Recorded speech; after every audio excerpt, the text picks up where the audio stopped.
dua chun Fabulai ta bu pastor ni hung lo pe wen ki pathu ga ki sei na bana hichi souvenir bu ma sapen ji ama copy chandinga cha committee gifin ki bol din he hichi he pu ho pi gun pu ko pu ra kunin ega ki san pi lo ki pa min te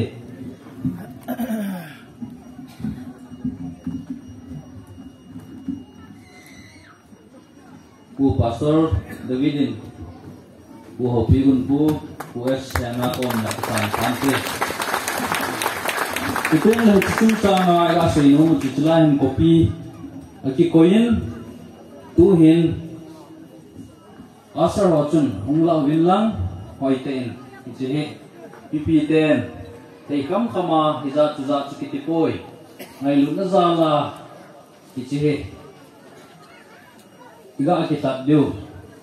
tempat zakara kuna cumlang ga pipi diu, ahi le cicu, pipi koma la kinya nuhin.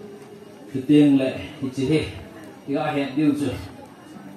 mia kopi asim palepon hota kopi se sim diu chu ide he ji chu ga kinye hin tu hin asar hon la villa hoiten record ga boloiten ichihe tei kham khama mi wang by force ki singam poi jong langai lu zala eman jong lang